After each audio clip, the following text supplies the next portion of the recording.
के 9 छंद अपन पढ़े। आज हम 10वें नंबर का छंद पढ़ेंगे और इस 10वें छंद को पढ़ने से पहले एक बार केवल 10वें छंद का पाठ करते हैं। इति भीति व्यापे नहीं जग में, वृष्टि समय पर हुआ करे,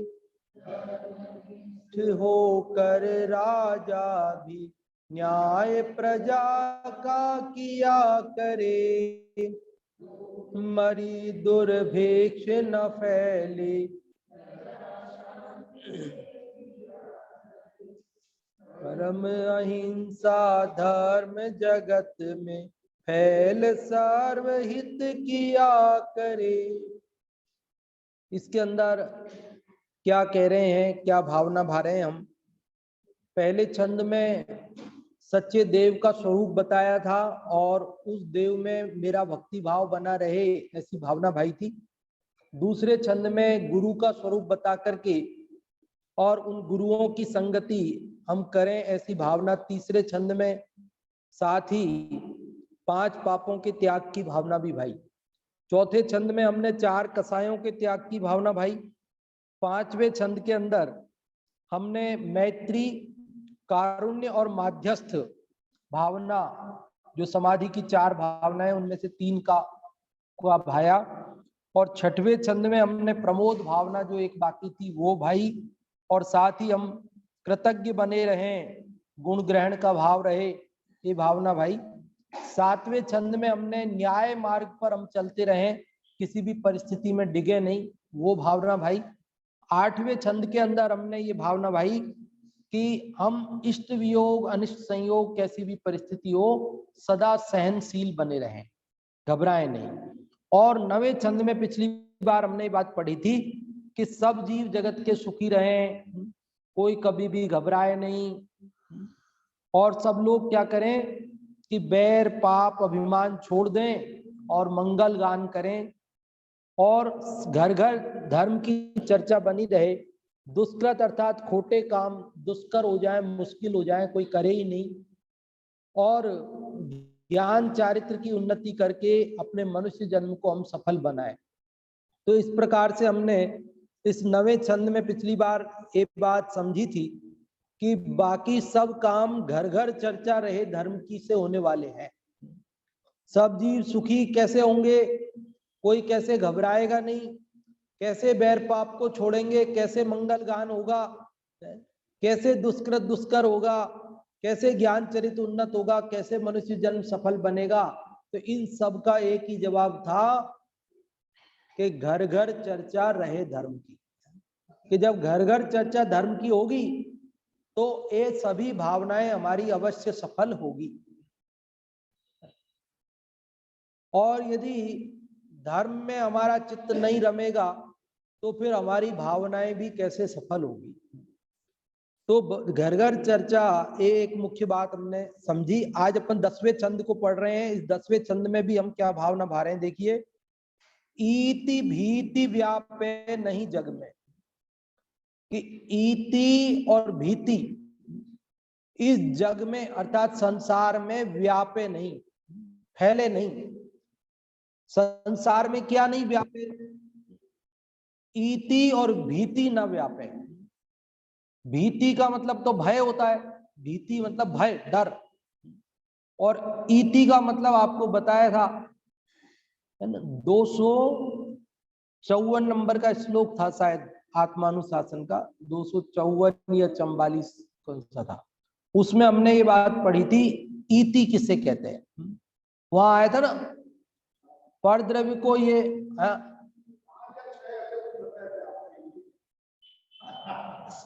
7 तरह की इति बताई थी। हाँ, इति मतलब होता आपत्ति, यूं समझो आप। इति मतलब आपत्ति। तो आपत्ति क्या, तो 7 प्रकार की आपत्तियां किसान की दृष्टि से बताई है, क्योंकि हमारा देश तो कृषि प्रधान देश है। यहाँ तो अधिकतर लोगों के खेती बाड़ी होती है, और खेती बाड़ी के लिए क्या संकट होते हैं और वो उनके लिए संकट है तो सबके लिए ही संकट है। वो तो जब अनाज ही पैदा नहीं होगा तो फिर, तो 7 प्रकार के संकट वहां ये बताए थे हमने।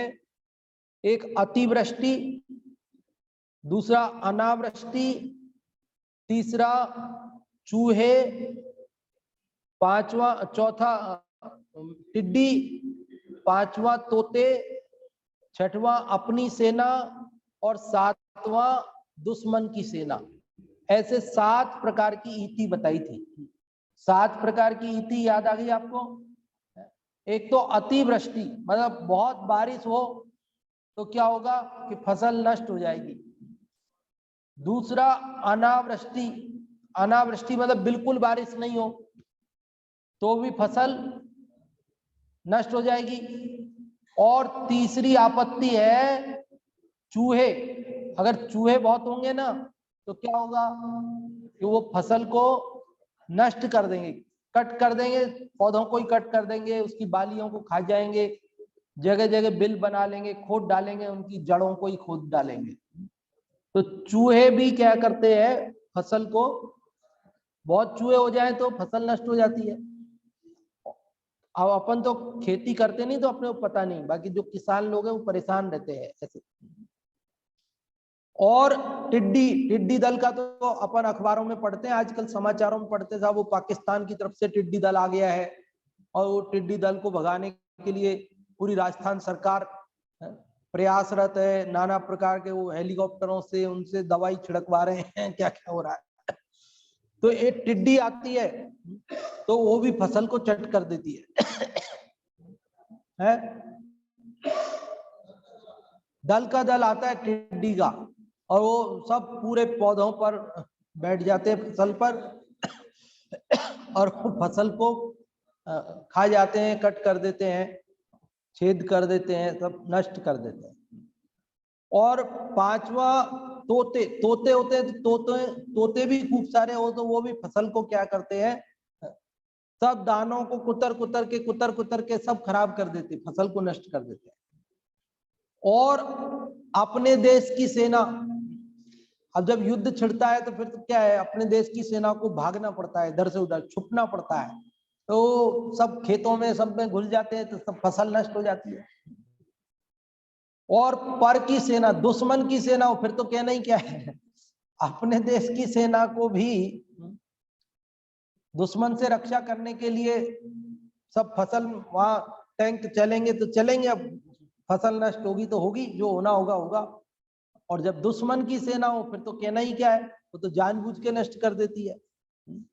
तो इस प्रकार से 7 प्रकार की आपत्तियां हैं। तो ईति भीति, हम यूं भी अर्थ कर सकते, ईतियों की भीति न रहे, मतलब आपत्ति का भय नहीं रहे। क्या आपत्ति का भय संसार में व्याप्त नहीं हो। अब ये तो 7 हमने आपको बताई ना, अलग जगह अलग शास्त्रों में कोई दूसरे भी नाम मिल सकते हैं, जैसे हरिवंश पुराण में कुछ थोड़े से अलग करके इनमें से कुछ है और एक आध कुछ दूसरे ऐसा बताया था ये सुधरा आंटी जी ने उस समय अपने को। तो ये कुल मिला के आपत्ति नहीं आए, आपत्ति का भय नहीं हो, क्योंकि सारा जगत घबराया हुआ रहता है, चिंतित रहता है, टेंशन में, कुछ ऐसी आपत्ति नहीं आ जाए, कहीं ऐसा नहीं हो कि अकाल पड़ जाए, कहीं ऐसा नहीं हो बाढ़ आ जाए, कहीं ऐसा नहीं हो कि, तो नाना प्रकार की समस्याओं से जीव आशंकित रहता है, आपत्तियों से। तो यहां हम ये भावना भा रहे हैं कि संसार में कोई आपत्ति का भय न हो। इति भीति व्यापे नहीं जग में, वृष्टि समय पर हुआ करे। कि फिर क्या हो, तो ये समय पे बारिश हो, ना तो अतिवृष्टि हो, ना अनावृष्टि हो, ना असमय वृष्टि हो। असमय बारिश होती है। जब फसल बढ़ रही थी उस समय तो हुई नहीं, तब तो जो है डीजल जला जला करके और दूर से पानी ला ला के फसल को तैयार किया, और अब फसल जब पक गई, उसके सूखने का वक्त आ गया, उसके काटने का वक्त आ गया, उस समय पर बारिश आ रही है, ओले गिर रहे हैं, तो क्या हो रहा है, सारी फलियां टूट करके सब खराब हो गई। तो वो क्या, बारिश तो हुई, ना तो ज्यादा हुई ना कम हुई, लेकिन गलत समय पे हुई। कब हुई? गलत समय पे हुई। तो क्या गलत समय पे नहीं हो, ना बिल्कुल नहीं हो ऐसी स्थिति हो, ना बहुत ज्यादा हो ऐसी स्थिति हो, और ना ही गलत समय पे हो ऐसी स्थिति हो, बल्कि क्या हो, समय पर बारिश हो। इति भीति व्यापे नहीं जग में, वृष्टि समय पर हुआ करे। और क्या, देखो अभी हम लोग शहरों में रहने वाले हैं ना, तो हमें ये पता ही नहीं कि बारिश कब होनी चाहिए, कब नहीं होनी चाहिए, कब कितनी ज्यादा है कितनी कम है। हमको तो शहर में थोड़ी सी भी बारिश हो तो कोई ज्यादा ही गर्मी पड़ रही हो जब तो ठीक है, और बाकी तो हमको लगता है क्या चिपचिप हो गया सब है। हम कहीं जाने का सब प्लान गड़बड़, बाजार जाओ तो भीग गए, ये हो गया, सामान भीग गया। लेकिन किसान, खेती बाड़ी वाले गांवों में लोग बारिश के भरोसे ही, सबके पास सिंचाई के साधन भी नहीं है, मतलब कुएं नहीं है सबके पास में, सबके पास में बोरवेल नहीं है, सबके पास में नदी नाले तालाब, इनका जल नहर वगैरह की व्यवस्था नहीं है।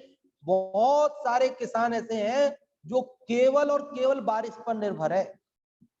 उनके पास जमीन है, लेकिन बारिश होगी समय पर जब तो फसल ले लेंगे, और अगर बारिश नहीं हुई तो ना तो कुएं का साधन है, ना बोरिंग का साधन है, ना नहर है, ना कोई और व्यवस्था है। वो पूरे साल उनको पूरी खाली रहती जमीन उनकी, और बारिश हो जाए तो एक फसल तो कम से कम ले लेते हैं बेचारे, और अगर समय से हो गई ठीक समय से तो 2 फसल ले लेते हैं। अब आजकल बोरिंग वगैरह जिनके पास अच्छे साधन है, अच्छे संपन्न अमीर किसान है, अच्छी भूमि है, पंजाब वगैरह में, तो वो तो 3-3 फसल भी ले ले, उनका क्या है। लेकिन जो पहले, तो वो तो बारिश के भरोसे रहते थे जी, और अभी अब समय पे बारिश नहीं हुई तो ये बड़ा संकट होता था। इसलिए कह रहे, क्या भावना भा रहे हम, इति भीति व्यापे नहीं जग में, वृष्टि समय पर हुआ करे। हम क्या कर रहे हैं, ये क्या कर रहे हैं हम, बोलो, भावना भा रहे हैं, कामना नहीं कर रहे हैं। ध्यान रहे, पहले बताया था, हम ये भावना भा रहे हैं, हम ऐसी कामना नहीं करें कि समय पे बारिश हो। क्यों कामना क्यों नहीं कर रहे? कामना करना तो पाप भाव है, और भावना भाना शुभ भाव है। तो हम अच्छी भावना भा रहे हैं ना, जीवों के कल्याण की भावना भा रहे हैं, तो ये तो शुभ भाव है। लेकिन वो जो कामना करते हैं ना, कामना, वो आर्त ध्यान है, वो आर्त ध्यान। भावना तो ज्ञानियों को भी होती है, लेकिन कामना तो मिथ्या दृष्टि जीवों को, अज्ञानी को होती है। आर्त ध्यान है वो, निदान है वो, और उससे पाप बंद होता है। इसलिए हम कामना नहीं कर रहे हैं, बल्कि क्या कर रहे हैं हम, भावना वाले, भाई ऐसा होना चाहिए। और क्या, धर्मनिष्ठ होकर राजा भी न्याय प्रजा का किया करे। बोले राजा भी कैसे हो, धर्मात्मा हो, और जगत के प्रजा के न्याय करें, अन्याय नहीं करे। राजा कैसा हो, धर्मनिष्ठ हो, न्यायी हो। अन्यायी राजा, बोलो, अन्यायी राजाओं से जगत परेशान रहा। इतिहास गवाह है कि जब कभी कोई अन्यायी राजा हो गया, अधर्मात्मा, तो उससे सारी प्रजा त्राही त्राही कर उठी है। अनाप शनाप लोगों को दंड देना, लोगों से बहुत मोटा कर वसूल कर लेना, और बेगार कराना, है ना। आ जाना, वहां किला बनेगा तो सब डालना पत्थर, और कोई मजदूरी नहीं देना, कैसे कैसे अन्यायी राजाओं से बहुत परेशान रहे लोग। इसलिए जब न्याय प्रिय राजा आते थे, धर्मनिष्ठ राजा आते थे, तो सारी प्रजा शांति का, सुख का अनुभव करती थी। तो इस प्रकार से हम भावना भा रहे हैं कि राजा भी कैसा हो, धर्मनिष्ठ हो, न्याय किया, न्याय करे, अन्याय नहीं करे। ऐसा नहीं हो कैसा, वसु जैसा, वो बोले पर्वत कहे सो सत्य, ऐसा ऐसा राजा नहीं चाहिए हमको। तो एक बार बोला तो एक बार वाला तो इतना संकट पैदा कर गया कि आज तक वो संकट टल नहीं पाया। और जो बार बार अन्याय करे तो कितना मतलब संकट होता होगा। देख लो आप, एक बार के अन्याय का इतना फल है। तो है ना, वसु राजा की कहानी आपको मालूम है, इसलिए। और रोग मरी दुर्भिक्ष न फैले। पहले लोग, रोग फैल जाते थे, मरी महामारी फैल जाती, महामारी, प्लेग और ऐसी, तो जिसके कारण गांव के गांव साफ हो जाते थे। लोग दाह संस्कार के लिए 4 जने ये लेके गए, तब तक दूसरा तैयार, और दूसरा ले गए नहीं, उससे पहले तीसरा तैयार। और स्थिति ये हो जाती है कि ले जाने वाले भी नहीं बचते थे। अभी कोरोना भी कुछ इसी प्रकार की महामारी, जिससे हमारा देश पूरा ही, विश्व ही सारा परेशान है। नए नए तरीके से बदल बदल कर वह हमारे बीच में फिर आ रहा है। तो ऐसी रोग, महामारी और दुर्भिक्ष मतलब अकाल ये ना पड़े। प्रजा शांति से जिया करे। प्रजा कैसे शांति से रहे कि भैया उसको कोई परेशानी नहीं आनी चाहिए प्रजा। परम अहिंसा धर्म जगत में फैले, सर्वहित किया करे। परम अहिंसा धर्म सारे जगत में फैले और सबका भला हो, ये हमारी भावना है। हमारी क्या भावना है? सब, कोई किसी की हिंसा नहीं करे, कोई किसी का वध ना करे, कोई किसी को मारे नहीं, सताए नहीं, कष्ट नहीं दे, परेशान नहीं करे, और सब लोग शांति से रहें, धर्म ध्यान करें, अहिंसा धर्म का पालन करें। ऐसी हम भावना भा रहे। इन 4 पंक्तियों में क्या भावना भा रहे हैं? इति भी, बोलिए सब लोग, इति भीति व्यापे नहीं जग में, वृष्टि समय पर हुआ करे, धर्मनिष्ठ होकर राजा भी न्याय प्रजा का किया करे, रोग मरी दुर्भिक्ष न फैले, प्रजा शांति से जिया करे, परम अहिंसा धर्म जगत में फैल, सर्वहित किया करे। अंग्रेजों का राज था, कितनी जनता परेशान थी, तो हमने ये चाहा कि हमारा देश आजाद हो जाए, और देश आजाद हो गया तो हम लोगों ने कैसा शांति का वेदन किया। राजा अगर एक अन्यायी आ गया तो पूरे देश की प्रजा परेशान हो जाती है, पशु पक्षी परेशान हो जाते हैं। ऐसे ऐसे राजा आज्ञा निकलती है जिसका कोई उल्लंघन तो कर नहीं सकता राजा की आज्ञा का। प्रजातंत्र में तो फिर भी आप जो है धरना प्रदर्शन, विरोध प्रदर्शन, कुछ ना कुछ आपके पास में होता है अधिकार। विपक्ष भी होता है, और जो सरकार होती है उसको भी 5 साल बाद तो एक बार चुनाव का सामना करना ही पड़ता है। अगर बहुमत खो देवे बीच में ही, विश्वास मत खो देवे, तब तो बीच में ही चली जावे। लेकिन क्योंकि ज्यादा अन्याय करे तो ऐसी भी स्थितियां बनती है। लेकिन यदि कुछ भी नहीं करे और सब कुछ अच्छा करे, सब बढ़िया चले, तो भी 5 साल बाद एक बार फिर परीक्षा देनी पड़ती है, वापस प्रजा से मत और समर्थन हासिल करना पड़ता है। प्रजा कहे कि हाँ आप अच्छे हो, 5 साल बढ़िया रहा और आगे भी आप ही करो, तो फिर उनको वापस चुनती है। और उसके बाद भी लाइफ टाइम पट्टा नहीं मिलता, जिंदगी भर का पट्टा फिर भी नहीं मिलता, फिर 5 साल बाद वापस। भले आप ही करना, अगली बार आपने अच्छा किया तो वापस आप ही करना, लेकिन एक बार आपको वापस पूछने तो जाना पड़ेगा प्रजा से, और प्रजा वापस आपको वोट देगी तो ही आप आगे। इसलिए बहुत सोच समझ के प्रजातंत्र को चुना, राजतंत्र को नहीं चुना। ये प्रजातंत्र में हम जी रहे हैं ना, तो हमको मतलब समझ में ही नहीं आती कि कोई अन्यायी राजा के राज्य में रहना कितनी बड़ी पीड़ा, कितना कष्ट होता था। एक ऐसा किस्सा सुनाते हैं, आपने सुना होगा शायद। एक राजा था, तो न्याय करता ही नहीं था। कोई भी आता, कोई भी केस मुकदमा, कोई भी समस्या लेके फरियादी आता, तो कोई समाधान ही नहीं करता, कोई निर्णय नहीं करता बढ़िया। जैसे मान लो वहां मुकदमा आया, कोई एक ने आया, एक साहब उसने साहब मेरे को मारा। अच्छा तो क्या हुआ, पूरी बात बताओ, चलो पूरी बात बताओ क्या हुआ।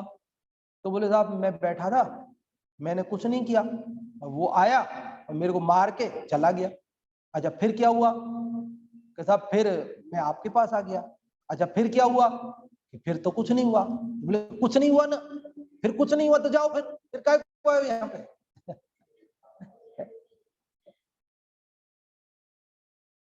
समझ में आई बात। ऐसे कोई भी आता कि साहब उसने मेरी भैंस मार दी। अच्छा भैंस मार दी, क्या हुआ था, कैसे हुआ था, कि साहब वो मेरे खेत, उसके खेत में मेरी भैंस घुस गई। अच्छा फिर उसने क्या किया, कि साहब उसने मेरी भैंस को मार दिया, और इतना मारा कि वो तो जान से ही चली गई। अच्छा फिर क्या हुआ, कि साहब फिर मैं आपके पास आ गया कि अब आप न्याय करो मेरा। अच्छा फिर क्या हुआ, कि साहब फिर क्या हुआ, फिर तो कुछ नहीं हुआ, फिर तो मैं आपके पास आ ही गया हूँ। तो फिर कुछ नहीं हुआ ना, नहीं तो फिर कुछ हुआ क्या, तो नहीं फिर तो कुछ नहीं हुआ, तो फिर कुछ नहीं हुआ तो काहे को आए हो यहाँ पे, जाओ। कोई भी आता तो उससे पूरी स्टोरी सुनता आराम से, तसल्ली से, फिर क्या हुआ, फिर क्या हुआ, फिर क्या हुआ, फिर क्या हुआ, और फिर बाद में लास्ट में तो आदमी कहेगा ही कि उसके बाद कुछ नहीं हुआ। तो बोले जब कुछ नहीं हुआ तो मेरे पास क्यों आए हो, जाओ तुम। मतलब कोई न्याय करता ही नहीं, निर्णय करता नहीं, और जनता परेशान हो गई कि कोई भी घटना घटे वहां जाओ और वही बात, पूरी कहानी सुनाओ उनको, और लास्ट में डिसीजन कुछ लेंगे नहीं, बोलेंगे फिर कुछ नहीं हुआ तो जाओ। तो एक बुद्धिमान आदमी था, उसने कहा कि ठीक है, राजा को भी हम बुद्धि से बात करेंगे उनसे। तो वो गया वहां पर और उसने कहा राजा साहब मेरी एक समस्या, कि क्या समस्या बताओ। कि साहब हमारे दादाजी का बहुत बड़ा खेत, दादाजी ने बहुत जमीन ले रखी थी, बहुत बड़ा खेत है हमारे यहाँ, बहुत खूब जमीन है। अच्छा फिर क्या हुआ, कि फिर ये कि उसमें हमने बीज बोया, फसल बोई हमने। अच्छा फसल बोई, बोते ही जब तुम इतना बड़ा खेत है तो खाली थोड़ी रखते क्या। अच्छा फिर क्या हुआ, कि साहब बारिश बहुत अच्छी आई उस साल, समय पे बारिश आई, ना अतिवृष्टि ना अनावृष्टि, ये इति नहीं हुई कुछ भी, समय पे बारिश हुई। अच्छा समय पे बारिश हुई, फिर क्या हुआ, कि सब फिर जोरदार फसल हुई, फिर तो खूब फसल हुई, खूब बढ़िया फसल हुई, एकदम बढ़िया। अच्छा फिर क्या हुआ, कि सब फिर फसल बहुत हुई, बहुत सारी फसल हुई। तो हम सब ने क्या किया कि वो पूरी फसल को बाद में समेट करके अनाज को गोदामों में, बोरियां भरवा के गोदामों में रखवा दिया सबको। अच्छा गोदामों में रखवा दिया, फिर क्या हुआ, कि साहब वो गोदाम में जो एक खिड़की थी छोटी सी, ऊपर एक रोशनदान था। अच्छा हाँ रोशनदान तो रखना ही पड़ता थोड़ा बहुत तो गैस पास होने के लिए। अच्छा फिर क्या हुआ, कि साहब वो रोशनदान में होके एक चिड़िया अंदर आ जाती उसमें, गोदाम में। अच्छा वो चिड़िया अंदर आती, फिर क्या करती, फिर क्या हुआ, कि बोले वो ऐसे करती कि वो बोरी में से चोंच मार के एक गेहूं का दाना निकालती। और लेके उड़ जाती, अच्छा फिर क्या हुआ, कहता वो फिर आती और फिर एक दाना उठाती और फिर उड़ती, तो बोले फिर क्या हुआ, कि फिर आती, फिर एक दाना उठाती, फिर उड़ती, ऐसे फिर आती, फिर एक दाना उठाती, फिर भागती, और बार बार बार बार फुर करे। तो राजा ने कहा अबे ओ, ये तेरी फुर कब तक चलेगी, ये फुर कब तक चलेगी तेरी। कि राजा साहब मैंने आपसे कहा नहीं था कि दादाजी के बहुत बहुत बड़े खेत है, बहुत जमीन है और बहुत अच्छी बारिश हुई तो बहुत फसल हुई है, तो अभी कहाँ खत्म होना उस चिड़िया पे। अब एक चिड़िया है, एक एक दाना लेके जाती है, तो अभी थोड़ी खत्म होएगा, अभी तो बहुत अनाज रखा है, अभी तो एक एक दाना लेके जा रही है, तो टाइम तो लगेगा, अभी कहाँ फुर खत्म होगी। अच्छा फिर क्या हुआ कि फिर वो चिड़िया आई, फिर एक दाना उठाया और फिर गई, फिर आई, एक दाना उठाया, फिर गई, राजा को गुस्सा आ गया, उसने कहा अबे बंद करे फुर, कब तक चलेगी तेरी ये फुर। महाराज जब तक आपकी फिर चलेगी तब तक मेरी फुर चलेगी, आप जब फिर करना बंद कर दोगे तो मैं फुर करना बंद कर दूंगा। और बाकी तो अभी तो चिड़िया एक एक दाना लेके जा रही है, एक ही चिड़िया है, दाना बहुत है, तो अभी तो टाइम लगेगा साहब। अब मैं बात तो, अब वो फुर खत्म होगी, दाना खत्म होगा, उसके बाद में मेरी समस्या बताऊं ना, उसके बाद की बात है वो, तो आगे की तो, अब वो पहले दाना तो खत्म हो जाए, और दाना खत्म नहीं हो जब तक तो मेरे को बतानी पड़ेगी बात फिर आपको। तो या तो आप फिर करते रहो और मैं बताते रहता हूँ आपको फुर। तब राजा को ये बात समझ में आई कि मतलब मेरे अंदर कोई कमी है कि जनता कोई समस्या लेकर आती है और मैं उसकी समस्या को सुन करके फिर करा के और उसको रवाना कर देता हूं और कोई न्याय नहीं देता हूं। तो ये तो एक मजाक ही है राजा, इसने कोई मतलब कष्ट नहीं दिया, अन्याय मतलब कोई कोई जैसे निर्दोष को सजा देना ऐसा कुछ नहीं किया। ठीक है न्याय नहीं किया, लेकिन ऐसे ऐसे राजा हुए जिन्होंने निर्दोष लोगों को सजा दे दी, दोषियों को कृपा पात्र, भाई वो उनके चापलूस थे तो उनको सजा नहीं दी। लेकिन श्री राम जैसे न्याय प्रिय राजा हो, भरत जैसे राजा हो, हमारे यहाँ चामुंड राय जैसे राजा हो, तो ऐसे राजाओं ने, विक्रमादित्य जैसे राजा और ऐसे अनेक हमारे यहाँ राजा हुए जो न्याय प्रिय थे, जिन्होंने प्रजा का, जिनके राज्य में प्रजा धर्म ध्यान करती थी, जिनके राज्य में प्रजा निश्चिंत रहती थी। हमारे क्योंकि जिस प्रजा का राजा न्याय प्रिय होता है ये बहुत बड़ा सुख होता है, और अन्यायी राजा होता है तो एक बहुत बड़ा दुख हो जाता है, यूं समझ लीजिए आप। तो यहाँ पर हम क्या भावना भा रहे हैं, इति भीति व्यापे नहीं जग में, वृष्टि समय पर हुआ करे, धर्मनिष्ठ होकर राजा भी न्याय प्रजा का किया करे, मरी दुर्भिक्ष न फैले, प्रजा शांति से जिया करे, परम अहिंसा धर्म जगत में फैल सार्वहित किया करे। अग्रसेन महाराज के बारे में भी ऐसा कथानक आता है कि वो भी ऐसे अहिंसा धर्म के पुजारी थे। अग्रसेन का नाम सुना होगा आप लोगों ने, तो है हाँ, अग्रवाल समाज के जो संस्थापक कहलाते हैं, आज से लगभग 5 से 1 हजार वर्ष पहले हुए। तो उनके बारे में भी ऐसा बताते हैं कि वो बहुत न्याय प्रिय थे, और उनके राज्य में अग्रोहा राज्य जो उन्होंने बसाया था, हरियाणा के उधर है कहीं, तो ऐसा बताते कि उनके राज्य में कोई आके नया व्यक्ति बसता था, तो सब जितने भी लोग हैं वो सब 1 रुपया और 1 ईंट उसको देंगे। क्या नियम बना रखा था उन्होंने कि नगर में कोई भी हमारे नगर में बाहर से आके बसना चाहे तो वो आ जाए, और जितनी भी प्रजा है वो सब 1-1 रुपया और 1-1 ईंट उसको देंगे। तो उसका क्या मतलब है कि 1-1 ईंट से क्या है, उसका घर बन जाएगा, और 1-1 रुपए से क्या इतने पैसे हो जाएंगे कि वो भी व्यापार कर लेगा, उसका भी गुजारा हो जाएगा। मतलब किसी एक जने पे किसी पे कोई भार नहीं पड़ेगा, 1-1 रुपया 1-1 ईंट देने में किसी को कोई आपत्ति नहीं, और आने वाले को उसके घर गृहस्थी के संचालन की व्यवस्था। इस प्रकार के कई तरह के उनके जो ये अहिंसा धर्म की बात है वो ऐसी चलती है। हमारे यहाँ स्कूल में पढ़ाया जाता है पाठ 9th क्लास में, अभी तो बदल गई किताब, तो उसमें ये पाठ था। तो उसमें एक बात ये पढ़ाई थी, हम लोगों ने ही पढ़ाई थी, वहां पे किताब थी तो हिंदी में था।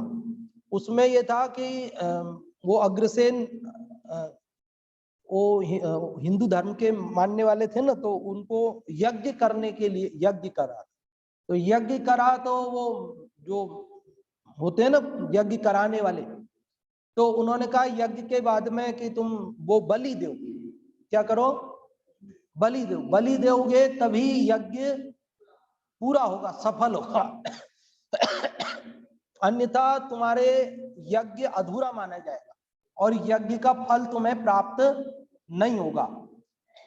तो उन्होंने 17 तो वो करा चुके थे यज्ञ, 18वें नंबर का यज्ञ चल रहा था, और तब तो उन्होंने जिद ही पकड़ ली यज्ञ कराने वालों ने कि हम आगे कराएंगे नहीं और तुमको बलि देनी पड़ेगी।